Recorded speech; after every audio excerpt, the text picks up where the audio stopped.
सबसे पहले बहुत बहुत बधाई हो जो अभ्यर्थी AIBE 18 में पास हुए हैं। मेरे तरफ से और हमारी पूरी टीम की तरफ से आपको बहुत बहुत शुभकामनाएं। ऐसे ही आप मेहनत करिए और आगे बढ़ते रहिए। दोस्तों, जो स्टूडेंट AIBE 19 का एग्ज़ाम देना चाहते हैं और रजिस्ट्रेशन अभी तक नहीं हुआ है, तो किस तरह से रजिस्ट्रेशन कराएंगे और कब इसका एग्ज़ाम होगा, इसी के बारे में पूरे डिटेल से हम लोग इस वीडियो में बात करने वाले हैं। दोस्तों, मैं हूं कुमार प्रदीप, आप लोग का बहुत बहुत स्वागत है मेरे इस चैनल पर। दोस्तों, अगर चैनल पर नए हैं तो लाइक, कमेंट, शेयर और सब्सक्राइब करना न भूलें। तो चलिए दोस्तों, वीडियो को शुरू करते हैं। दोस्तों, जैसा कि आप सब जानते ही हैं कि BCI के तरफ से साल में 2 बार AIBE का एग्ज़ाम होता है। इसमें जो लॉ ग्रेजुएट स्टूडेंट होते हैं वही लोग इसमें भाग लेते हैं, वही लोग इसको एग्ज़ाम में बैठ करके पास कर सकते हैं, यानी कि एग्ज़ाम दे सकते हैं। ये कौन कर सकते हैं? जो लोग लॉ ग्रेजुएट हैं यानी LLB किए हैं वही लोग इसमें शामिल होंगे और पास होते हैं, क्योंकि ये सभी वकीलों के लिए, भारत में जो भी प्रैक्टिस करने वाले अधिवक्ता बंधु हैं मेरे, उनके लिए अनिवार्य परीक्षा है, यानी कि इसमें पास करना ही होगा। नहीं तो जो आपने LLB करने के बाद स्टेट बार में आपने इनरोलमेंट हासिल किया है यानी रजिस्ट्रेशन कराया है, 2 साल के बाद वो भी ख़त्म हो जाएगा। आप इसमें एग्ज़ाम में नहीं बैठ सकते हैं, नहीं दे सकते हैं। ये तो रही थोड़ी सी जानकारी। दोस्तों, अब ये जान लेते हैं कि इसका नोटिफिकेशन कब आने वाला है और कब रजिस्ट्रेशन इसका होगा। दोस्तों, जैसा कि आप सब जानते हैं कि इस बार चुनाव आ चुका है। हो सकता है कि अप्रैल में चुनाव आ जाए, तो इसके वजह से आचार संहिता लागू होगा। जैसे ही आचार संहिता लागू हो जाएगा तो कोई भी परीक्षा होने वाला नहीं है। तो फिर आपको क्या करना है? इंतज़ार करना है। कब तक करना है? अगस्त तक। हो सकता है कि BCI के तरफ से अगस्त तक 2024 अगस्त तक AIBE 19 का नोटिफिकेशन आ जाए रजिस्ट्रेशन कराने के लिए। ये तो हो गया कि आप रजिस्ट्रेशन अगस्त में कराएंगे, लेकिन इसका एग्ज़ाम कब होगा? दोस्तों, पिछली बार का भांति अगर हम लोग देखें कि जब इसका रजिस्ट्रेशन हुआ था उसके 1 महीने 1.5 महीने के बाद ही इसका एग्ज़ाम हुआ था। यानी कि आपका मान लीजिए जैसे अगस्त में अगर रजिस्ट्रेशन होता है तो सितंबर अक्टूबर तक हो सकता है या नवंबर तक हो सकता है कि इसका एग्ज़ाम हो। भले ही इस बार 1 साल में 2 बार नहीं, 1 ही बार हमको लगता है कि BCI की तरफ से एग्ज़ाम लिया जाएगा AIBE का।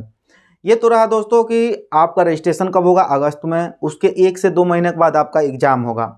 अब ये जान लेते हैं कि इसकी तैयारी कैसे करें।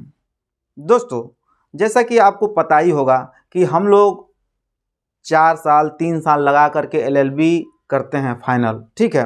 कोई कोई बच्चे ऐसे हैं जो इंटर करने के बाद यानी +2 करने के बाद 5 साल करके LLB पास करते हैं। तो जो सिलेबस आपने उस समय पढ़ा है वही AIBE में पूछता है। कभी कभी ऐसा होता है घुमा कर पूछता है, जैसे आपको पता ही नहीं चलता है।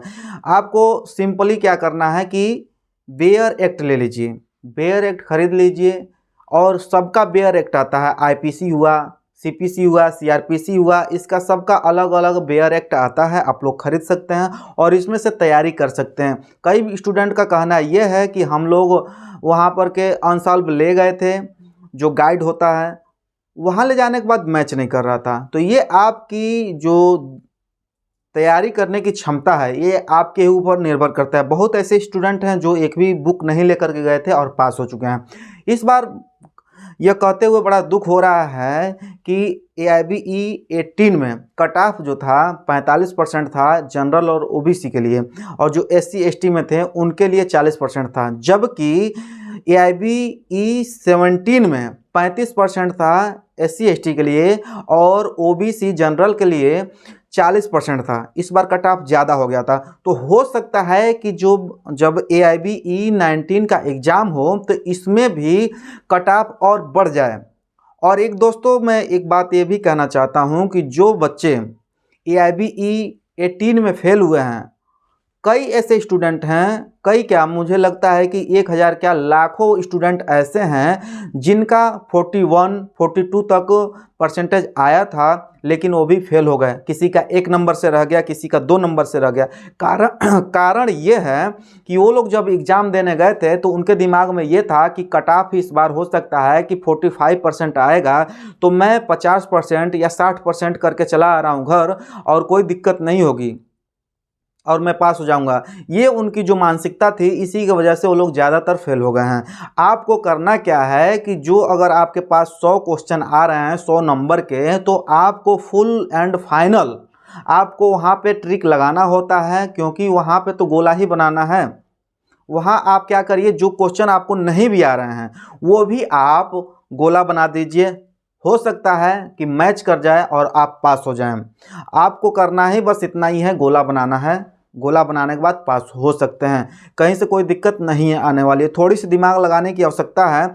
बीसीआई की तरफ से जब आपको बता दिया गया है कि ओपन बुक करके आप नकल करके AIBE का एग्ज़ाम दे सकते हैं, कहीं से कोई दिक्कत नहीं है, कोई रोक टोक नहीं है। उसके बाद भी अगर आप फेल हो जाते हैं तो ये थोड़ी सी मानी जाएगी कि आपकी किस्मत ख़राब थी, या फिर आप सही से मेहनत नहीं किए थे, आप मेहनत करने वालों में से नहीं है। ऊपर ऊपर के लेवल से आप चाहते हैं कि पास हो जाएं, तो ऐसा नहीं है। कंपटीशन चाहे कोई भी हो, आपको पढ़ना ही पड़ेगा, मेहनत करना ही पड़ेगा, उसके बाद ही आप पास हो सकते हैं। दोस्तों, यह वीडियो आप लोगों को कैसा लगा, आप लोग कमेंट बॉक्स में मुझे कमेंट करके बताइए। और अधिक जानकारी के लिए मुझसे संपर्क कर सकते हैं, मेरे दिए गए नंबर पे कॉल कर सकते हैं, जान सकते हैं, पूछ सकते हैं कि AIBE 19 का नोटिफिकेशन कब आ सकता है, इसका एग्ज़ाम कब हो सकता है। और हाँ दोस्तों, जो स्टूडेंट AIBE 18 में फेल हुए हैं उनके लिए अभी मौका है। हो सकता है कि रीचेक इन करने का नोटिफिकेशन आए, तो आप लोग नोटिफिकेशन जैसे ही आएगा मैं आप सभी को बताऊंगा, और आप लोग रीचेक इन के लिए अपनी कॉपी दे सकते हैं और पास हो सकते हैं। लेकिन हाँ, इसमें भी ध्यान रखिएगा कि अगर 1 या 2 नंबर से आप रह गए हैं तभी आप लोग रीचेक इन के लिए भेजिएगा, क्योंकि उसमें भी पैसा लगेगा, बर्बाद करने की आवश्यकता नहीं है।